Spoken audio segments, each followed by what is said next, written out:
Sejas livre, Espírito Santo, para se mover em nós, sobre nós e entre nós. Sairemos daqui supridos nessa noite, abastecidos, em nome de Jesus. Amém. Obrigado, querido. Só, Lucas, fique aí, por favor. Aleluia, é tão bom poder estar na presença de Deus o tempo todo, gente. Nós não estamos na presença de Deus quando viemos somente para os cultos, amém? Ele está em nós e é uma alegria saber que quando o culto termina, outro culto começa. Quando o culto termina, outro culto começa dentro de nós, porque somos o templo do Espírito Santo, amém? Há um culto constante nesse templo, amém? Sabe, queridos, eu estive fora alguns dias, vocês sabem disso, eu me ausentei da igreja por 20 dias, né? Há 15 dias atrás eu voltei, mais ou menos isso, né? E o coração de um pastor quando viaja, ele fica assim meio que dividido. A alegria de você poder abençoar outras vidas, outras pessoas, outras igrejas, mas também o coração dividido com aquele sentimento de ter que deixar a sua família da fé, o seu corpo local, né? Existe uma ligação muito grande entre o pastor e a sua igreja, mas sabe, queridos, quando nós estamos envolvidos com o contexto da igreja local, muitas vezes nós não conseguimos discernir exatamente as coisas que Deus tem para aquele corpo. É interessante isso, e é tão importante quando nós saímos e conseguimos ver as coisas de fora. É como você está aconselhando alguém, você está com alguém e aquela pessoa está mergulhada num problema, ela não sabe a solução, mas quem está fora vê que aquilo é tão simples. E como é que você não vê que a solução está aí tão fácil? Assim acontece muitas vezes quando nós saímos do nosso contexto. Nós conseguimos ouvir melhor, discernir melhor a vontade de Deus, perceber melhor a vontade de Deus. E nesses dias que eu estive fora, né, esses dias se resumem a quê? A pregar e ensinar. Então o ofício pastoral ele fica um pouco de lado porque você não tem ovelha. As ovelhas não são suas, são de outro pastor. Então você não pode nem pastoreá-las, né? Então se resume a isso. Sobra mais tempo para ler, para orar, para meditar. E muitas vezes nesse tempo que inspiração chega, é que algo da parte de Deus vem de uma forma mais clara no meu coração. E o Senhor falou comigo nesses dias acerca de um tempo que nós estaríamos entrando como igreja por esses dias, gente. Existe algo da parte de Deus que está pronto, e nós, na verdade, já demos o primeiro passo. Nós entraremos de uma forma mais intensa, nós mergulharemos nisso de uma forma mais intensa. Que ele esteja atento, porque está vindo, não sobre a igreja Verbo da Vida simplesmente, mas sobre a igreja de Cristo, um tempo de grandes sinais, de grandes maravilhas, de um mover sobrenatural do Espírito. Esse tempo, queridos, ele já foi liberado, e nós não seremos alheios ao liberar de Deus. Nós vamos reter tudo, nós vamos pegar tudo, nós vamos viver tudo aquilo que Deus tem. Nós somos seres espirituais, e a Bíblia diz que os espirituais, eles discernem bem, julgam bem todas as coisas, eles entendem, interpretam bem todas as coisas, e nós não vamos ser alheios às coisas que o Senhor está querendo liberar sobre as nossas vidas nesses dias, amém? Se prepare, querido, para ver o sobrenatural se tornar natural, amém? Nós sabemos que Jesus está voltando, nós estamos no final da linha, queridos. A Bíblia diz que nos últimos dias a ciência se multiplicaria, e todos nós sabemos que a ciência evoluiu nos últimos 10 anos, o que não evoluiu em toda a história da humanidade. Em 10 anos a ciência evoluiu mais do que toda a história da humanidade, queridos. É a ciência se multiplicando. Mas a Bíblia também diz que nos últimos dias os dias seriam abreviados ou acelerados, e é interessante que os dias continuam tendo 24 horas. Eu não vi um dia com 23 horas, com 22 horas. Que negócio estranho é esse? Que a Bíblia diz que os dias serão abreviados. Se eles continuam tendo 24 horas, os meses continuam tendo 30, 31 dias. Os anos, os mesmos 360 e poucos dias. Que abreviação é essa? Mas os espirituais, eles conseguem entender, julgar, discernir bem todas as coisas. Deus não está encurtando o cronos. Não é isso que a Bíblia fala. O que Deus está encurtando, o que as coisas estão acontecendo nesses últimos dias, é uma aceleração. O processo está sendo acelerado. E basta ver, queridos, que parece que foi ontem que virou o ano, nós já estamos na metade do ano. É ou não é verdade? Foi ontem, estávamos aqui no culto da virada, que noite gloriosa, já estamos na metade do ano, queridos. se preparando para a formatura do Remo em novembro. As coisas estão muito aceleradas, sabe por quê? Porque Jesus está voltando e é interessante que eu já usei esse exemplo aqui há um tempo atrás, mas eu quero usá-lo de novo. Eu não sei se você já desenrolou um carretel de linha, né? Quando você amarra ele num ponto e você vai desenrolando, ele vai dando as voltas, mas é interessante que quando chega no final da linha, aquele rolo ele começa a correr mais rápido, mas você anda na mesma passada, e quanto mais a linha se acaba, mais rápido ele gira. É ou não é verdade? O que eu estou querendo dizer com isso? Que os dias continuam tendo as mesmas 24 horas, as mesmas passadas, mas as coisas estão mais aceleradas. Amém? Ninguém tem dúvida de que Jesus está às portas e que nós estamos vivendo os últimos dias. Basta você ver os sinais dizem isso, queridos, e nós não vamos ser alheios a essas coisas. A Bíblia diz que nós devemos ser diligentes, que nós devemos estar atentos, somos filhos da luz. Amém? Agora, é fato que todos creem, mas que esses dias de fato já estão acontecendo, que nós estamos vivendo os últimos dias, que Jesus está às portas.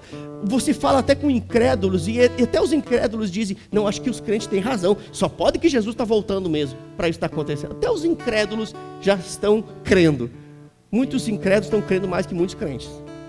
Esse que é o problema. Começou o arrochamento. Só começou. Tem muito mais. Mas o que a Bíblia fala acerca desse tempo? Eu quero que você abra sua Bíblia em 2 Timóteo capítulo 3. 2 Timóteo capítulo 3. Eu vou esperar você abrir. Você abriu aí? 2 Timóteo capítulo 3, versículo 1. O apóstolo Paulo escrevendo a seu filho na fé. Ele diz algo muito importante aqui. Vamos ler apenas o versículo 1. Diz assim, 2 Timóteo 3, 1. Sabe, porém, isto... Nos últimos dias, diga comigo, últimos dias. Queridos, nós estamos vivendo isso. Esses últimos dias, que está citado aqui, é a realidade que nós estamos vivendo hoje. Sabe, porém, isso, que nos últimos dias sobrevirão tempos, outra versão diz tempos difíceis, tempos trabalhosos ou tempos difíceis. Sabe, porém, isto, que nos últimos dias sobrevirão tempos difíceis. É interessante, queridos, que muitas vezes as pessoas vêm para a igreja querendo ouvir aquela palavra de vitória, aquela palavra, você é mais que vencedor, você é tudo isso mesmo, amém?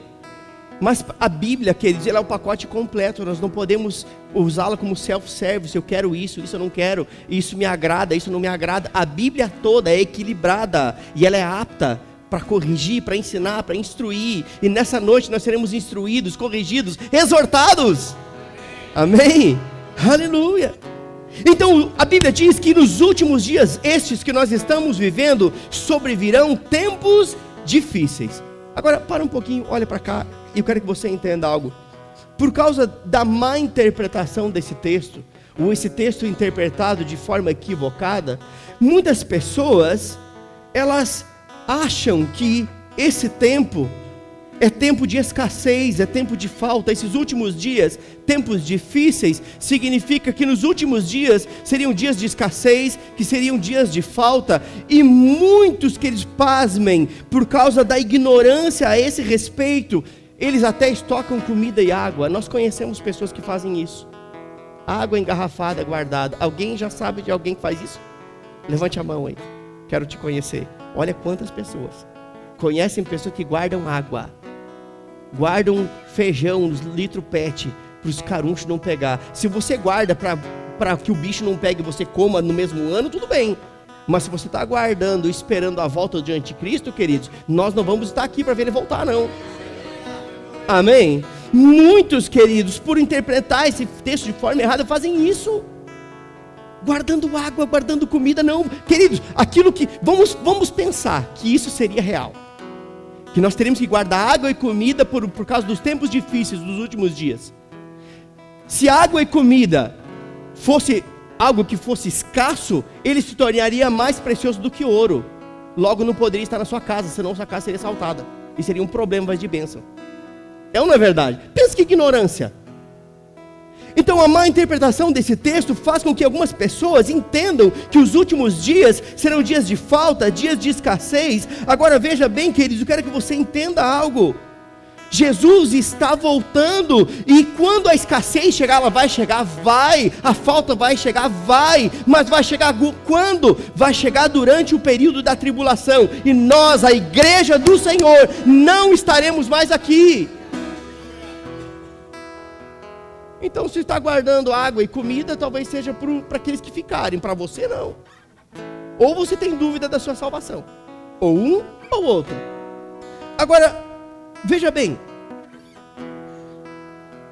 o que a Bíblia, ela fala acerca dos últimos dias? A Bíblia diz lá em 1 Tessalonicenses, não precisa abrir, vou só parafrasear para você o texto, diz que nós não seremos pegos de surpresa, porque somos filhos da luz. E é por isso que você está sendo alertado. Nunca se ouviu falar tanto da volta de Jesus como tem se ouvido. Você liga o rádio, a televisão, vem para o culto, vai para outro lugar. Você ouve sobre isso, queridos. Por quê? Porque os sinais estão aí. E nós vamos ouvir cada vez mais. O nosso rei está voltando. Amém? Então, 1 Tessalonicenses diz isso, que nós, que somos da luz, nós não seremos pegos de surpresa. Essas coisas serão reveladas ao nosso coração. Agora, é claro que a Bíblia fala assim desses tempos difíceis. Esse texto que nós acabamos de ler, ele fala, queridos, de tempos difíceis sim, mas não se refere à falta de comida ou à falta de água, se refere à falta de caráter. Esse texto que nós lemos aqui, nós vamos ler a sequência dele, está falando que nos últimos dias, sabe porém isso, que nos últimos dias serão dias difíceis, serão dias, com a outra versão que alguém falou aí, trabalhosos. Não está falando de falta de comida, não está falando de falta de água, não está falando de escassez de alimento, está falando de falta de caráter, falta de postura, falta de uma vida alinhada com a palavra. Basta a gente ler a sequência do texto. Acompanha comigo, vamos lê-lo na íntegra. Acompanha comigo, diz o seguinte: sabe porém isso, nos últimos dias sobrevirão tempos difíceis, pois os homens, para um pouquinho, olha para cá. Quando fala os homens, não está falando do gênero masculino, está falando da raça humana. Não está falando de pessoas do mundo e nem de crentes, ele está falando tanto de um quanto do outro, os homens, do mundo e da igreja. Sabe porém isso, que nos últimos dias sobrevirão tempos difíceis, pois os homens serão egoístas, avarentos. Está falando de falta de comida aqui? Não, serão egoístas, avarentos, orgulhosos, arrogantes, blasfemadores, desobedientes aos pais. Alguém pode dar um glória aí? Isso não é motivo de dar glória, isso é motivo de chorar. Desobedientes aos pais, ingratos, irreverentes. Talvez eu estou lendo aqui, está passando um filme na sua cabeça, como está passando um filme na minha cabeça, onde muitas vezes isso aconteceu na minha casa, aonde a desobediência estava operando, aonde a ingratidão estava operando, aonde a irreverência estava operando. O texto continua e diz: desafeiçoados, implacáveis, caluniadores, sem domínios de si, cruéis, inimigos do bem, traidores, atrevidos, enfatuados, mais amigos dos prazeres do que amigos de Deus, tendo forma de piedade, aparência de piedade, negando-lhe, entretanto, o poder. Foge também destes. Sabe o que eu acho interessante aqui? A Bíblia, ela nos manda enfrentar o diabo, mas fugir de algumas coisas. Ela manda resistir ao diabo e ele fugirá de vós, mas manda fugir da aparência do mal, manda fugir da avareza, fugir da ganância e fugir destas coisas, ou de pessoas que tenham essa conduta. Esse mesmo texto aqui na versão da Bíblia, a mensagem diz o seguinte, apenas ouça, que provavelmente você não tem essa versão, mas diz o seguinte, eu vou ler o mesmo texto para você em outra versão. Diz assim: não seja ingênuo, tempos difíceis vêm por aí, à medida que o fim se aproxima, os homens vão se tornando egocêntricos, loucos por dinheiro, fanfarrões, arrogantes, profanos, sem respeito para com os pais, cruéis, grosseiros, interesseiros sem escrúpulos, irredutíveis, caluniadores, sem autocontrole, selvagens, cínicos, traiçoeiros, impiedosos, vazios, viciados em sexo e alérgicos a Deus. Eles vão fazer da religião um espetáculo, mas nos bastidores se comportam como animais. Fique longe destes. Sabe, queridos, é difícil alguém ouvir uma passagem como essa num culto. Mas eu não estou preocupado se você está gostando ou não. Meu interesse é que nós como igreja sejamos ajustados. Nós não vamos comer só o que nos interessa. Nós vamos comer aquilo que nos produz vida. Aquilo que nos qualifica para aquele dia glorioso. Nós subimos com Ele. Amém? Agora, veja bem, queridos, perceba que nesse texto se refere que algo iria acontecer também num povo denominado cristão. Porque ele vem falando, tem aparência de religião, está falando de crente.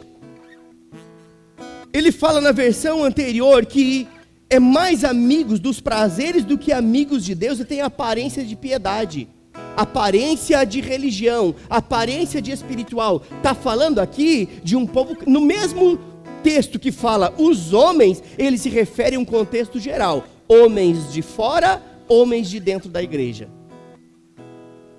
Agora, veja bem, é exatamente isso que está acontecendo nesses dias, e isso me mostra que a cada dia é um dia mais próximo da volta de Jesus. Amém? Nós estamos vivendo isso, queridos. Ou seja, o evangelho para alguns, ele virou motivo de negócio. E esse texto esclarece isso muito bem. Eles farão da religião um espetáculo. No outro texto que nós lemos, na outra versão, ele fala exatamente isso, farão negócio. Eu quero que você entenda algo, queridos. Nós estamos vivendo esses dias, aonde o evangelho para alguns, ele virou sim motivo de negócio. Hoje se vende de tudo. Hoje se vende lenço ungido, se vende meia ungida, se vende chave que destrava o céu. Se você souber de alguma chave que destrava o céu, que não seja a Bíblia, foge que é laço. Sabe qual é a chave que destrava o céu? Obediência. E você não precisa comprar não, é de graça. Amém? Então, queridos, hoje se vende de tudo. Campanha do lenço ungido, vai lá, ganha o lenço, pague 100, sai com o seu. Tijolinho. Sabe, esses dias eu estava passando em um determinado lugar, campanha do chá milagroso. Sabe de uma coisa, queridos? Nós vamos entrar na campanha da palavra milagrosa. Porque Jesus não usou chá, Jesus usou a palavra. Amém? Agora, essas coisas elas vão por aí afora, vão ganhando espaço, isso vai criando sofismas no meio da igreja. Queridos, eu quero que você entenda algo, isso não é diferente do que aquilo que acontece fora do evangelho, onde as pessoas se prostram diante de algo que elas acreditam que aquilo é milagroso. Não muda nada. Eu não vou me espantar se algum dia eu não ouvir campanha da ferradura ungida, ou do pé de coelho ungido. Porque as coisas estão caminhando para isso. Você ri, querido, mas não é de rir, é de chorar. Isso prova que estamos vivendo esse tempo. Deixa-me dizer algo para você. Nós estamos vivendo um tempo onde algumas coisas estão acontecendo. Eu não quero que você se escandalize com o que eu vou falar. E o que eu estou falando de fonte segura, como alguém que sabe do que está falando, que tem convicção e certeza do que está falando. Nós estamos vivendo um tempo onde tem pastor vendendo a igreja de porteira fechada, contabilizando os membros, contabilizando os bens da igreja e trazendo relatório financeiro e vendendo a igreja. Está acontecendo nesses dias. Sabe o que é pior do que alguém que vende a igreja? Alguém que compra a igreja. Isso está acontecendo nesses dias. Você quer prova maior de que Jesus está voltando? Estão vendendo a noiva, estão prostituindo a noiva. trocando por dinheiro. Querido, prostituição é você pagar para ter aquilo. Quando nós tratamos com a noiva do Cordeiro, chamada igreja, e fazemos dela negócio, nós estamos prostituindo a igreja. E isso está acontecendo nesses dias, queridos. Agora, é interessante que a Bíblia já nos alertava, queridos, é por isso que eu amo a palavra, aqui fala tudo, está tudo aqui. Nós não precisamos ser pegos, ai, que coisa escandalosa, não imaginei que isso poderia acontecer, é porque você não está lendo a Bíblia. Porque se a gente lê a Bíblia, a gente vai descobrir que isso já está relatado. Abra comigo em 2 Pedro. 2 Pedro capítulo 2, verso 3. Olha o que diz aí. Também movidos por avareza. Movidos pelo quê, gente? É por isso que a Bíblia diz que nós devemos fugir da avareza. A avareza é um espírito maligno que toma posse do coração de algumas pessoas que se deixam serem levadas por isso. O texto diz, também, movidos por avareza, farão comércio de vós. Não é comercializar carros, casas, é comercializar pessoas. Também movidos por avareza, farão comércio de vós, com palavras fictícias. Para eles, o juízo lavrado a longo tempo não tardará, e a sua destruição não dorme. Pense que palavra dura. Mas é interessante que a Bíblia, ela nos alerta acerca dessas coisas. E isso é sinal dos últimos tempos. Isso é sinal dos últimos dias. Sabe de uma coisa, queridos? O maior interesse estes que andam nessa prática, desses homens cruéis, avarentos, gananciosos, esses que estarão andando nessa conduta, esses que farão com que os tempos sejam difíceis, o maior interesse destes não é ver o povo livre, é ver o povo preso. O evangelho é a proposta de Deus para libertar o povo. A religião é a proposta do homem para aprisionar o povo. Agora, veja bem, queridos. Preso no quê? O que é que vem com sutileza? O que é que vem muitas vezes com interesse de avareza por trás? O que é que muitas vezes vem, queridos, com um tom de palavras lisonjeiras por trás, querendo aprisionar o povo de Deus? O que move isso? Preso no quê? Preso muitas vezes num ativismo religioso sem fim. É de evento em evento, é de retiro em retiro, de encontro em encontro, de reencontro em reencontro, de pós-encontro em pós-encontro, e nunca chegam ao fim daquilo que eles procuram. Nunca alcançam aquilo que eles procuram. É como um cachorro que corre atrás do rabo. Eu nunca vi um cachorro conseguir morder o seu próprio rabo, a menos que seja muito grande. Mas muitas vezes as pessoas, elas ficam presas nesse ciclo vicioso, buscando algo. A motivação do coração é certa, a forma é errada. E a forma é errada porque aprenderam errado, porque foram instruídos errados. Por quem? Por estes homens avarentos, presunçosos, arrogantes, orgulhosos, mais amantes de si mesmo ou dos prazeres do mundo do que amantes de Deus. Agora veja bem, nós nunca iremos encontrar Deus, queridos, de uma forma diferente do que com uma inteireza de coração. A Bíblia diz que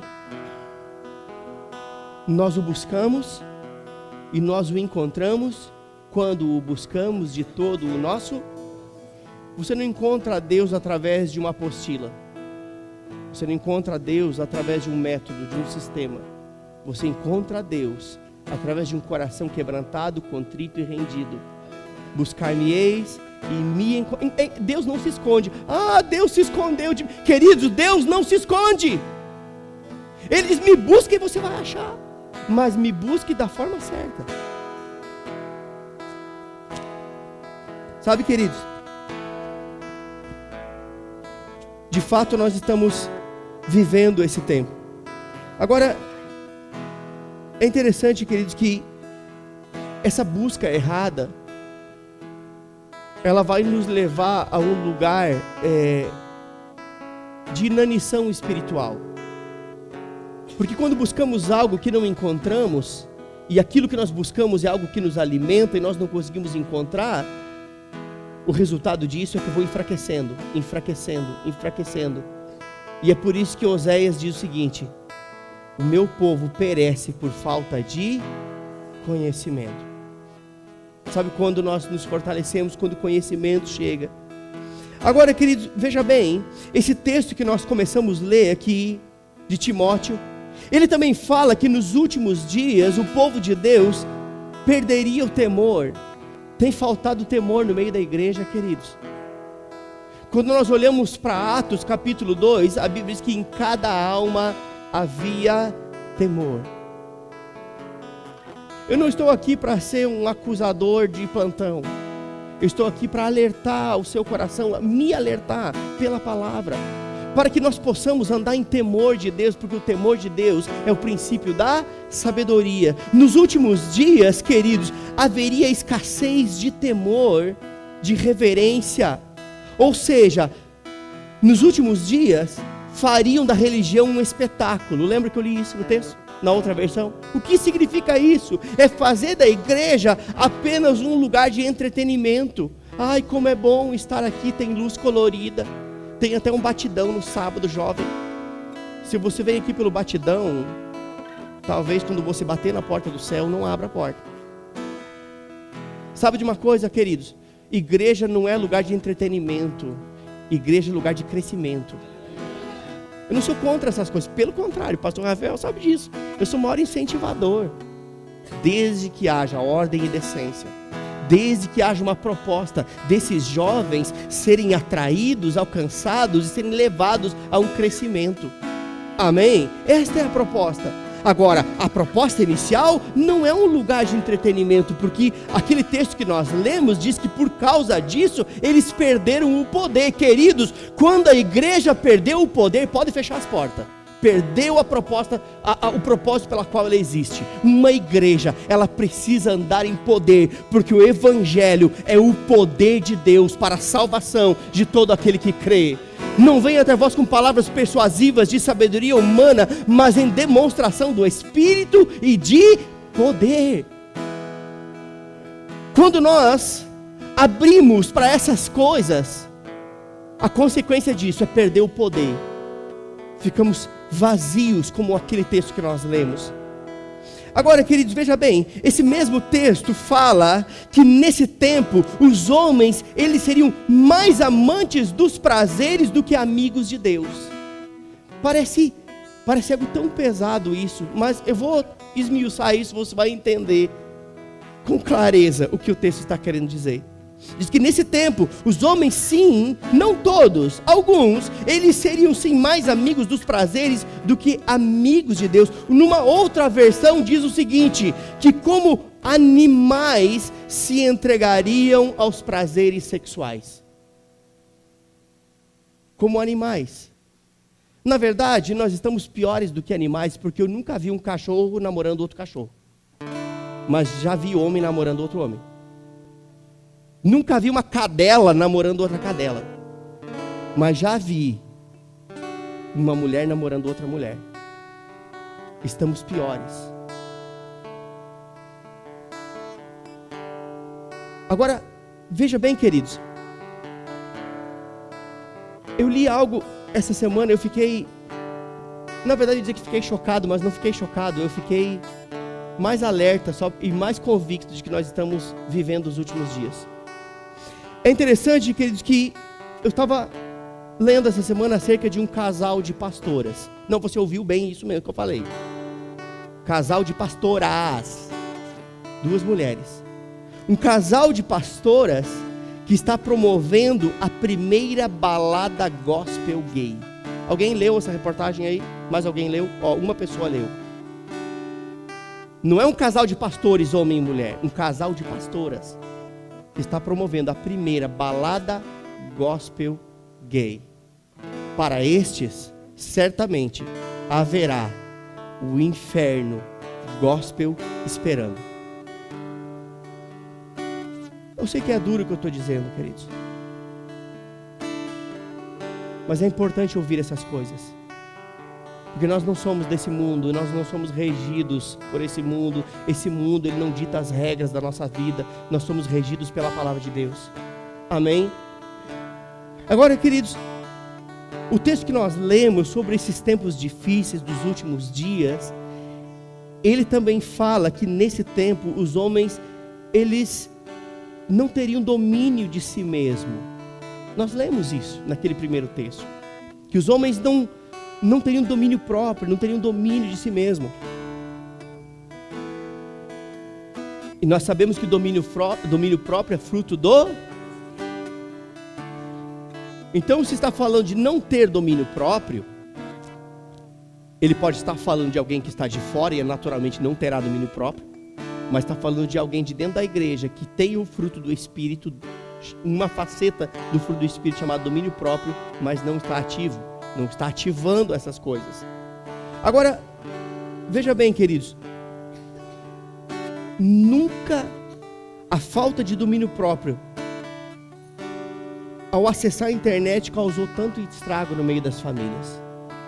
O que nós estamos vendo nesse tempo é uma aberração. O que nós estamos vendo pela falta de domínio próprio no que diz respeito ao livre acesso, e a internet não tem demônio na internet, gente. Não é isso que eu estou dizendo, é uma bênção se ela for bem utilizada. Agora, o problema é você não ter domínio próprio e quando vir aquela sugestão, logo você clicar. E ali vai abrir um portal para espíritos malignos tocarem a sua vida, a sua família, seus filhos e tudo mais. Mas nunca se viu tanto, queridos, tanto estrago no meio das famílias, tanto estrago no meio de famílias pastorais, por causa de pornografia virtual na internet, o livre acesso muitas vezes assediando pessoas, assediando ministros, assediando ovelhas, assediando membros da igreja, assediando as pessoas. Sabe, queridos, pasmem, mas em muitos casos, enquanto as esposas estão dormindo, tem maridos que estão na frente da tela do computador vendo vídeos pornográficos e se masturbando. Talvez você nunca imaginou ouvir isso dentro de uma igreja evangélica, mas aqui você vai ouvir isso e vai ouvir outras coisinhas mais ainda. Nós estamos vivendo esse tempo, queridos, aonde essas coisas estão acontecendo, muitas vezes no meio da... Sabe o que é isso? Falta de domínio próprio, falta de dominar a si mesmo. Sabe o que é isso? É sinal de que nós estamos vivendo os últimos dias. Sabe, queridos, uma dica que eu quero dar para você, você que é casado, você precisa entregar a senha do seu celular para sua esposa ou para o seu esposo. Ah, mas é o meu celular. Se você não dá a senha, você mulher que está aqui, você homem que está aqui, escuta o que eu estou dizendo. Você mulher, se você não tem a senha do celular do seu esposo, ele não é digno de dormir com você, de ter relação sexual com você. Se você, homem, não tem a senha do celular da sua esposa, ela não é digna de dormir com você, de partilhar da mesma cama que você. Porque não pode haver segredos entre homem e mulher. São essas coisas que promovem o estrago no meio das famílias.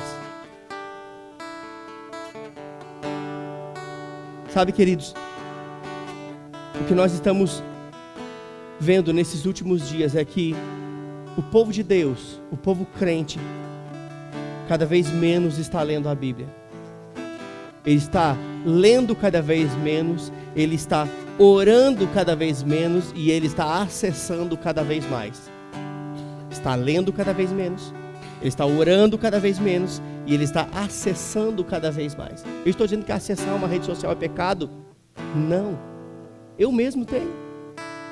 A questão toda é você não saber como conduzir isso, como ter domínio sobre essas coisas. Queridos, quando a Bíblia diz que eu e você fomos feitos por Deus com a proposta de exercer domínio sobre a terra, a primeira terra é o seu corpo, que foi feito do pó da terra. Não é dominar sobre pessoas, é dominar sobre você mesmo. Amém? Agora, queridos, veja bem. A prova de que eu estou falando, de que as pessoas estão lendo cada vez menos, orando cada vez menos e acessando cada vez mais.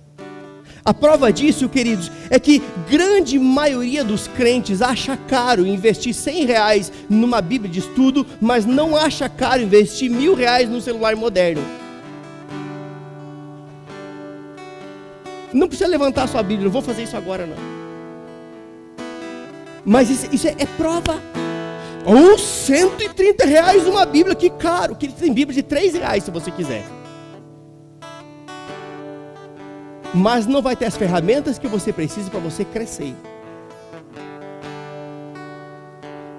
Então, coloque seu celular do lado... Não faça isso. Coloque seu celular do lado da sua Bíblia e você vai saber o que você está priorizando mais. Amém? Silêncio. Dá para ouvir os grilos fazer cri, cri, cri. Sabe, queridos, eu estou falando destas coisas porque isso está acontecendo no meio dos crentes. São essas coisas, esses tempos difíceis que Paulo fala a Timóteo. Que se Paulo falou isso com Timóteo, seu filho na fé, isso me dá direito de falar isso com você, porque você de certa forma é meu filho na fé. Amém? Então eu estou dentro da palavra. Agora, queridos, a mesma Bíblia diz que nos últimos dias, nós estamos vivendo os últimos dias. Amém? Que nos últimos dias, muitos apostatariam da fé. Sabe o que é apostatar da fé? Desertar. A palavra ali no grego significa desertar. Desertar é abandonar. Nos últimos dias, muitos iriam desertar da fé. Está falando de alguém que estava vivendo na fé, mas abandonou a fé, desertou da fé. Agora, entenda algo, queridos. Eu posso provar isso para você da seguinte forma. Vá num evangelismo promovido pela igreja aqui. E você vai descobrir algo bem interessante. Que tem mais crente desviado e fora da igreja do que dentro da igreja. Quem pode comprovar isso? João, que é líder do Ministério de Evangelismo da igreja. Você vai fazer evangelismo, você começa a dar o versículo e eles completam. Fizemos evangelismo em Belo Horizonte, eles tinham Bíblia no bolso muitas vezes. Tinha alguns que até cantavam corinhos. Tinha pastores desviados morando na sarjeta. Isso prova que nos últimos dias muitos, não está falando ovelha ou pastor, está falando muitos iriam desertar, iriam abandonar a fé. Agora deixa eu dizer algo para você, eu já fui militar, então eu posso falar disso como alguém que entende do que está falando. No contexto militar, quando um desertor, ele foi convocado para uma manobra, para algo que envolve o exército. Quando ele deserta do exército e ele é capturado, a consequência disso é que ele vai para a prisão. Ele é preso, ele vai para a prisão. Um desertor no contexto militar, ele vai para a prisão. Mas no contexto espiritual, um desertor da fé, logo é capturado pelo pecado. E logo ele se torna prisioneiro do pecado. Querido, Satanás, ele só está esperando alguém que deserte da fé para se tornar vulnerável. Nós não somos destes.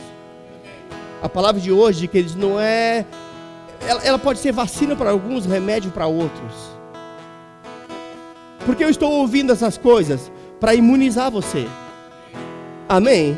Para que você não se encaixe dentro destes que dos últimos dias desertaram da fé, foram capturados pelo diabo, capturados pelo pecado, se tornaram prisioneiros do diabo, porque aquele a qual nós obedecemos, nós nos tornamos servos, diz a palavra. Se do pecado para a morte, ou da justiça para a vida. Agora, veja bem, queridos, é interessante que 1 Pedro 5,8, eu até parafraseei ele aqui. 1 Pedro 5,8 diz assim: sede sóbrios e vigilantes, o diabo, vosso adversário. Ei, você tem um adversário sim, a Bíblia diz isso. O diabo, vosso adversário, anda em derredor, como leão que ruge, procurando alguém para devorar, ou para tragar em outra versão.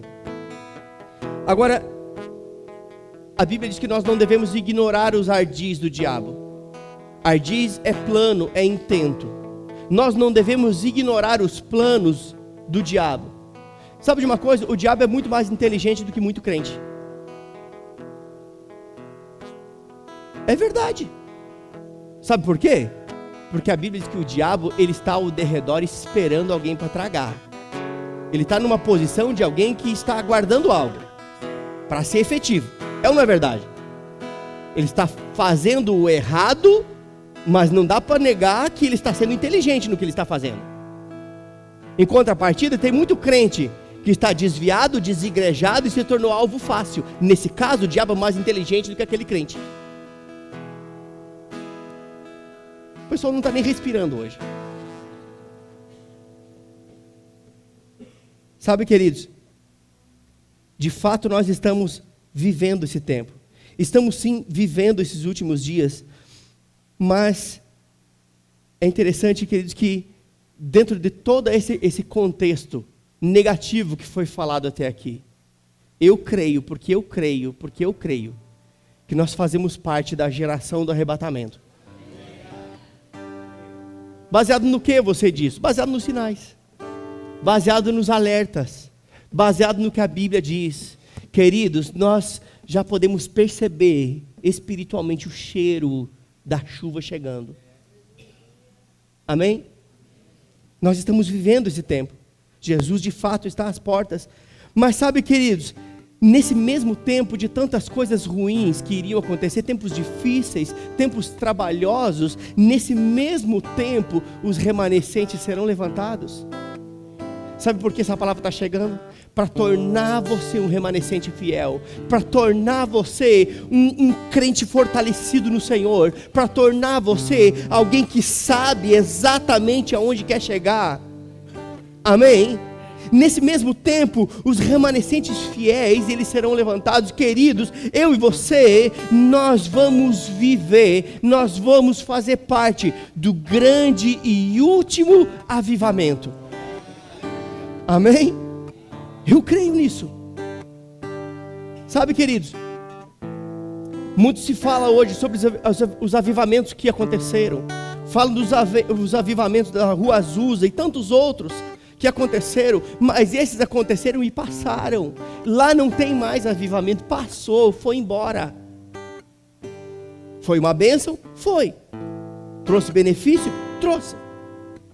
Mas nós, eu e você que estamos sendo vacinados por essa palavra, eu e você que não vamos ceder aos assédios desse mundo, às sutilezas desse mundo, eu e você que estamos sendo levantados como remanescentes fiéis, eu e você vamos viver, vamos experimentar, vamos estar envolvidos nesse grande e último avivamento. Queridos, o maior avivamento da história está para acontecer. Aleluia. Sabe, queridos, esse tempo ele de fato está chegando. Nós vamos experimentar um tempo onde o mover de Deus ele vai ser intensificado, mas não é um mover sem propósito, não é um mover para fazer barulho, é um mover com um objetivo, porque tudo que Deus faz é com objetivo. Nós vamos viver esse tempo onde o mover de Deus de fato vai ser intensificado com a liberação de dons do Espírito sobre a igreja de uma forma como nunca antes nós experimentamos. Sabe, queridos, eu creio piamente que aquilo que para nós seria motivo de noticiário no jornal da igreja, ou numa coluna no jornal, ou de uma reportagem, lá na igreja tal, o paralítico saiu andando. Essas coisas, queridos, elas serão tão comuns. Se prepare para ver milagres se manifestando no nosso meio. Se prepare para ver os doentes sendo sarados. Se prepare para ver os endemoniados sendo libertos. Se prepare para ver os incrédulos correndo nesse corredor, chegando aqui à frente, quebrantados e dizendo: eu não esperava, não aguentava esperar esse momento do apelo, do convite para Jesus. Nós vamos viver isso, queridos. Aleluia. Sabe por que os milagres? Porque os milagres atraem as pessoas. Eu garanto para você que se um grande milagre acontecesse aqui no próximo culto, nós iríamos ter que botar cadeiras lá do lado de fora. É ou não é verdade? Jesus disse: creiam em mim a menos pelos milagres. crer por causa dos milagres é bíblico? Não é a melhor opção, porque é melhor crer sem ver. Mas é bíblico, ainda assim é bíblico. Agora deixa-me dizer uma coisa, porque esse grande mover do Espírito vai acontecer nesses últimos dias? Porque, queridos, os remanescentes fiéis, eu e você, faremos parte disso. Porque que você vai ver milagres pipocando no meio da igreja em abundância, muito mais do que você já viu até hoje. Por quê? Porque os milagres atraem as multidões, e nesse contexto, o Espírito Santo, ele vai convencê-los do pecado, da justiça e do juízo. Eles virão atrás do milagre, mas receberão o maior milagre que eles poderiam receber, chamado salvação. O milagre atrai e o Espírito convence. Esse é o grande mover dos últimos dias. Aleluia. Sabe, queridos, se prepare sim para ver as pessoas sendo atraídas para dentro da igreja,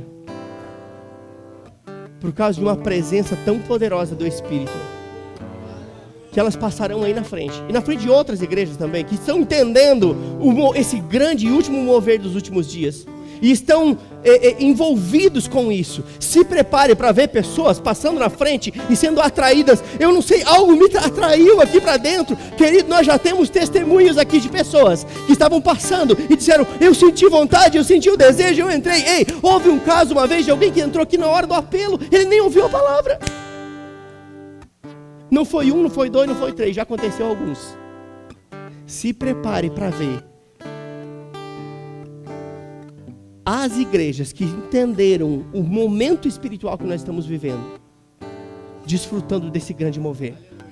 Agora, não se acomode com as pessoas sendo atraídas, que haja um inconformismo no seu coração para você sair das quatro paredes. Amém? Para que você seja um canal de Deus, para que você seja um instrumento poderoso. Estava me alegrando semana passada, essa semana que passou agora, com um irmão que disse: olha, pastor, eu estava conversando com alguém e eu via da minha boca as palavras saindo como que cachoeira. Eu percebia que não era eu falando naquele momento, aquela pessoa ouvindo, ela começou a chorar, entregou a vida para Jesus. Eu fiquei tão feliz. Sabe de uma coisa, queridos? Isso pode acontecer com qualquer um. Você vai se surpreender quando você emprestar sua boca para o Espírito Santo. Você vai falar e vai pensar ao mesmo tempo: isso não sou eu. Isso não sou eu falando. Vai haver uma luta entre a sua mente e a sua boca. Você vai falar e a sua mente vai pensar: não sou eu, não pode ser eu. Sabe o que é isso? Isso é para aqueles que estão envolvidos nesse grande e último mover dos últimos dias. Empreste sua boca para o Espírito Santo, e você vai perceber isso acontecendo na sua vida. Amém? Sabe, queridos, eu creio que está chegando um tempo onde nós vamos começar a receber notícias de amigos, de parentes de longe, de perto, dizendo: fulano, estou te ligando para te contar que essa semana eu fui num culto e eu entreguei minha vida para Jesus.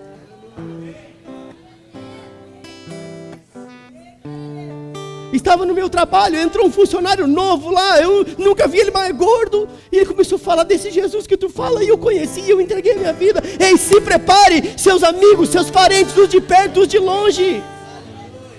Agora, como crerão se não há quem pregue? Sabe como você vai colher um parente e um amigo convertido lá? Quando você semear a salvação aqui. Você planta a salvação, empresta a sua boca para o Espírito Santo, e o Senhor vai cuidar dos seus, levantando pessoas. Amém? Eu já vi essa parede derrubada. Eu já percebi que nós vamos ter 2 cultos durante a tarde, um das 5 às 7, outro das 7 às 9, e quando não caber mais, essa parede que foi levantada, ela cai, nós pegamos esse palco, jogamos lá para trás, 700 pessoas, 2 cultos, 1.400 pessoas, se precisar fazemos outro de manhã, se precisar fazemos o dia inteiro, até Jesus voltar, nós não vamos parar, amém? Ah, mas essa parede tão linda, você vai derrubar? Vou, gente, é mais importante que parede, quebro é tudo mesmo, pessoas, elas são mais importantes do que qualquer coisa, amém? Aleluia. Sabe, queridos, que isso que eu estou falando, talvez você está achando: ele está noiado. Eu estou noiado do Espírito Santo. Mas, queridos, a Bíblia, ela aponta para isso o tempo todo. Quando nós lemos o profeta Joel falando, ele fala sobre isso. Ele fala sobre a chuva temporã e a serôdia. Abra comigo lá. Joel, eu vou esperar um pouquinho, porque pode ser que você não leu Joel esse ano. Aleluia. Joel capítulo 2, verso 23. Oh, aleluia. Você abriu comigo? Joel capítulo 2, versículo 23. Diz o seguinte: alegrai-vos, pois, filhos de Sião, regozijai-vos no Senhor, vosso Deus, porque Ele vos dará em justa medida a chuva, fará descer como outrora a chuva temporã e a serôdia. Deixa eu me explicar para você o que é a chuva temporã e a serôdia. Nós estamos vivendo a chuva serôdia, amém? Essa é a nossa realidade hoje. A chuva temporã era também chamada as primeiras chuvas. No contexto da época, era a chuva adequada para o plantio. Eles esperavam essa chuva, a chuva temporã, para lançar a semente na terra. Agora, a chuva serôdia, e ela era também chamada de as últimas chuvas, né? Elas caíam antes da colheita, ou seja, a chuva temporã vinha antes para preparar a terra para lançar a semente. Chuva temporã. A chuva serôdia, ela vinha antes da colheita. E ela tinha uma proposta. Essa chuva serôdia, ela tinha a capacidade de renovar e fertilizar o solo para que a colheita fosse abundante. A proposta da chuva serôdia é regar a terra, fertilizar a terra, para que a colheita fosse abundante. Sabe de uma coisa, queridos? A chuva temporã, ela já veio. As sementes já foram lançadas. Mas a chuva serôdia, aquela que prepara o solo para que ele fique produtivo, para que ele fique fertilizado e para que a colheita seja abundante, ela está chegando. Eu consigo perceber isso no meu espírito, queridos. É como alguém que consegue perceber que a chuva está chegando num dia seco sem ver. Você sente o cheiro de chuva, você não vê chuva, você não está vendo ela, você só vê os céus negros. Você só vê aquele vento trazendo aquele aroma de terra molhada. Você não está vendo a chuva e você diz: está chegando chuva. Diga: está chegando chuva. A chuva está chegando, queridos, para uma grande colheita. Os campos estão brancos, preparados para receber essa chuva serôdia. E sabe, queridos, esse mesmo texto de Joel, no verso 24, ele nos mostra a consequência das últimas chuvas, ou da chuva serôdia, e ele diz o seguinte, que as eiras se encherão de trigo. O resultado dessas últimas chuvas, quer dizer que a igreja de Cristo, ela vai se encher de crentes. Eu estou falando de igreja estrutura, estou falando da igreja de Cristo, não estou falando do verbo da vida, estou falando da igreja de Cristo. Aleluia. Sabe, queridos, nós estamos sim vivendo esse tempo de experimentar coisas mais intensas em Deus. Agora, é essa intensidade que vai abrir a porta para o sobrenatural. Eu me lembro de uma mensagem que eu preguei aqui, Saia do Raso, quem lembra disso? Chegou esse tempo, queridos, de nós mergulharmos em águas mais profundas. Chegou esse tempo de experimentar coisas mais intensas em Deus. E essa intensidade em Deus é que vai abrir portas. Essa intensidade em Deus é que vai destravar coisas. Agora deixe-me dizer algo para você, queridos. Isso vai acontecer? Vai. Mas vai acontecer com uns sim e outros não. Mas como Deus não faz acepção de pessoas? O que ele está dizendo aí que vai acontecer com uns sim e outros não? Alguns vão experimentar o sobrenatural, alguns vão viver uma vida intensa em Deus e experimentar o poder de Deus, a glória de Deus, a intensidade das coisas de Deus, os milagres de Deus, sobrenatural de Deus, e outros não. Ele está dizendo isso mesmo? Sim, eu estou dizendo exatamente isso. Mas Deus não faz acepção de pessoas. Agora, veja bem, queridos, assim como quando um celular ele está fora de área. Eu estava lá em Navegantes esses dias, e o sinal da Claro é péssimo lá, muito ruim. E dependendo do lugar que eu estava, o sinal sumia. Na cidade, no centro da cidade, sumia o sinal. E eu falei com o pastor, disse, pastor, por que eu não dou? Né, e tal. Eu disse, não, aqui é assim mesmo, o sinal não é bom aqui. Dependendo do lugar, pega, ou não, claro que não funciona direito. E sabe que Deus usa coisas naturais para explicar coisas espirituais? Porque naquele momento eu estava querendo fazer uma ligação e eu não pude. Eu tinha o aparelho, eu tinha até um plano de dados, eu tinha tudo, mas eu não consegui, porque faltava sinal. O que eu estou querendo dizer com isso? Quer dizer, o sinal não estava disponível, a ligação não foi completa ou não foi completada. E o que isso tem a ver conosco? Tem tudo a ver, porque isso acontece com muitos crentes que estão indisponíveis para Deus.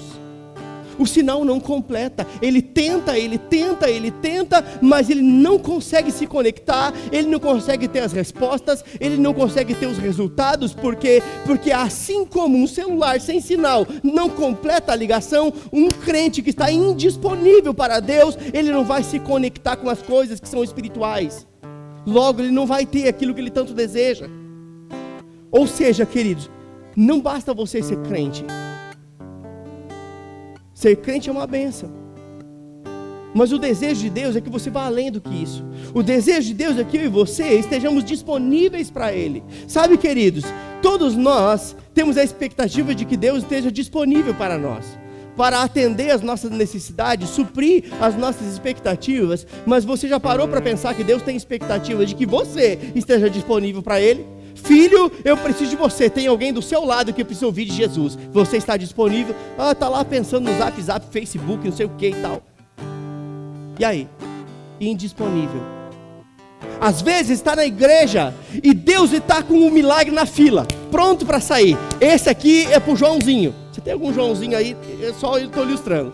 Esse é para ele, está na fila. Mas o Joãozinho está pensando lá no horário do culto, que não acaba nunca esse culto. Está desconectado, sem sinal, não vai experimentar.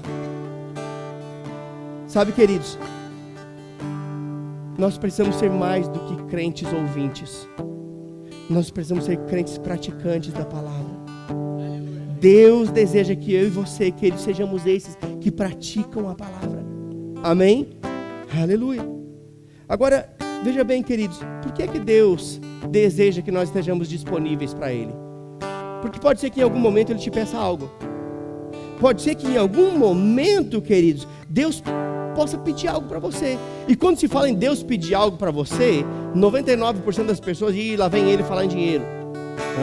Deus quer algo de você. Lá vai ele pedir dinheiro. Não, queridos, Deus não quer seu dinheiro, Deus quer seu coração. Deus quer sua vida, Deus quer você por inteiro. Porque se Ele tiver seu coração, o seu dinheiro vem junto. Porque onde está o seu tesouro, ali estará o seu coração. Se Ele tiver o seu coração, o dinheiro vem junto. Deus quer você, querido. Deus quer você de forma inteira, com inteireza de coração. Queridos, Deus, Ele sempre nos promove, Ele nunca quer o nosso mal. Nada que Deus não peça, não vai vir junto o acréscimo. Amém? Aquilo que Deus nos solicita são sementes. Sementes que uma vez plantadas vão gerar frutos. Não tenha medo, queridos, de dar aquilo que Deus pediu. Não estou falando de dinheiro aqui. Pode ser que para alguns se encaixe nisso. Mas talvez para outros o que Deus está pedindo é um compromisso maior com as coisas do Senhor. Pode ser que para alguns o que Deus está pedindo aqui é um comprometimento com as coisas espirituais. É andar em temor, é simplesmente ter um relacionamento com Ele. Ei, talvez o que Deus esteja pedindo, filho, quando você vai dedicar um tempo para estar comigo sem me pedir nada?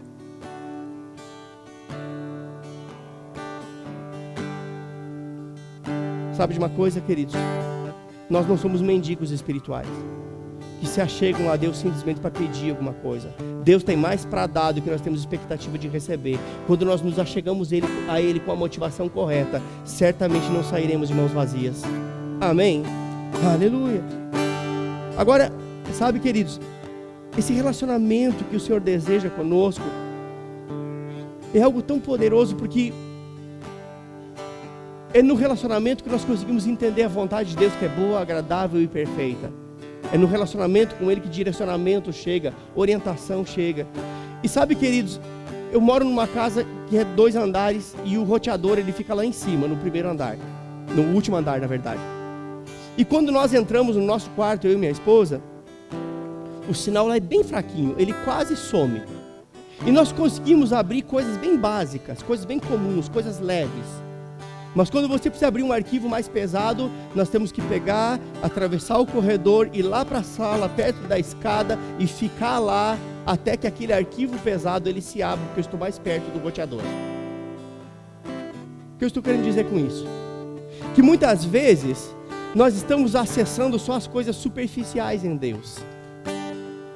Estamos acessando só as coisas corriqueiras em Deus. Mas as coisas intensas de Deus, elas não são acessadas à distância. Você precisa estar perto.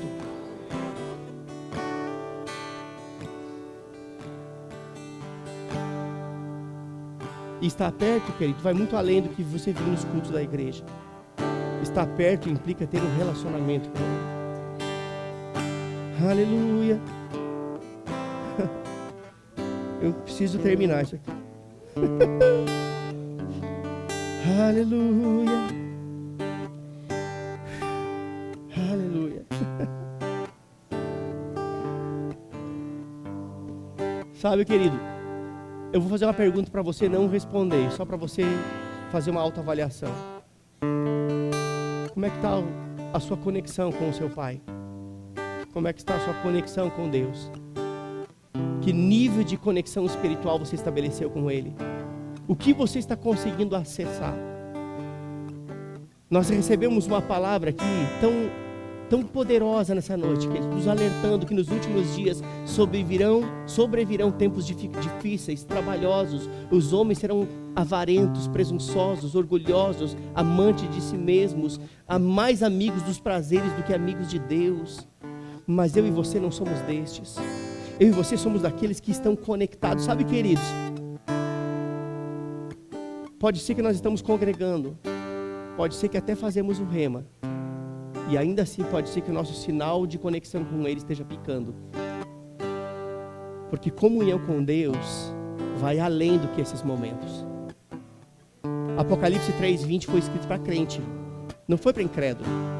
Apocalipse 3:20 diz: eis que estou à porta e bato. Aquele que ouvir a minha voz e abrir a porta, ali eu entrarei e cearei com ele e ele comigo. Sabe o que o Senhor está fazendo nessa noite? Batendo na porta. Batendo na porta para que Ele possa encontrar alguém que esteja ouvindo essa mensagem com o coração amolecido, entendendo: o Senhor está me chamando para um tempo de comunhão mais intensa com Ele. Deus, Ele não está preocupado, querido, na sua sabedoria, na sua teologia. Deus, Ele está interessado no seu coração. Deus está interessado em manter um relacionamento com você. Porque eu posso provar isso, porque foi assim com Nicodemos. Nicodemos era um religioso, ele era um rabino. Ele era um homem instruído na palavra, um rabino e um dos mais ricos daquela região. Pensa num cabra. Sabe o que Jesus disse para ele? Jesus disse: olha, eu tenho falado para você coisas naturais e nem as coisas naturais você crê. Quem dirá se eu falar de coisas espirituais? E então ele diz: é necessário que você nasça de novo. É necessário que você nasça de novo, porque aquele que não nascer da água e do Espírito, ele não pode entrar no reino de Deus. Sabe de uma coisa, queridos? O desejo de Deus é que nessa noite, eu e você entremos nessa dimensão, desfrutemos dessa realidade. Talvez você já nasceu de novo, sim, é claro, mas pode ser que você está só contemplando o reino, você não está desfrutando do reino. Sabe, queridos? A palavra nascer de novo ali, quando Jesus fala para Nicodemos, no original significa nascer de cima. É como se Jesus dissesse para ele: Nicodemos, você foi feito do pó da terra, agora você precisa nascer de cima. Era isso que ele estava dizendo: nasceu do pó da terra, você foi feito, formado do pó da terra, mas não importa a sua religião, quanto dinheiro você tenha, se você é um rabino ou não, você precisa nascer de novo, ou nascer de cima, para que você possa entrar no reino. Sabe de uma coisa, queridos? Jesus um dia fez uma oração e disse: Pai, seja feita a tua vontade, assim na terra como ela é no céu. Sabe de uma coisa? A vontade plena de Deus na terra só será feita a partir do milênio. Enquanto isso, Satanás é o Deus desse século, diz a Bíblia. Mas a oração de Jesus, ela não foi em vão. seja feita a tua vontade, assim na terra, como é no céu. Gênesis 2:7 diz que eu e você fomos formados do pó. Seja feita a tua vontade nessa terra, como ela é no céu. Seja feita a tua vontade nessa terra, como ela é no céu. A vontade de Jesus, ela não pode ser estabelecida nessa terra enquanto o anticristo estiver aqui, enquanto Satanás for o Deus desse século. Ela não pode, por quê? Porque existem dois reinos aqui, o reino de Deus, a qual eu e você pertencemos, e nesse reino, a oração de Jesus, ela já está respondida. Seja feita a tua vontade aqui na terra, como ela é aí no céu. Agora, para que possamos viver isso, essa nova proposta da vontade de Deus estabelecida em nós, a nossa primeira terra, o nosso primeiro corpo, necessário vos é nascer de novo. Eu queria que você ficasse de pé. Aleluia. Você que está aqui, talvez nos visitando, você que entrou aqui pela primeira vez, ou já tem frequentado os nossos cultos, e talvez até hoje você não tomou uma decisão por Jesus, eu quero dizer para você aquilo que Jesus disse para Nicodemos. Nicodemos era um doutor da lei, era um homem que não precisava de dinheiro, era um homem que era instruído nas leis do Antigo Testamento, mas nada disso foi suficiente para ele. Tudo que ele precisava para viver a realidade do reino era nascer de cima, era nascer do alto, era nascer de novo.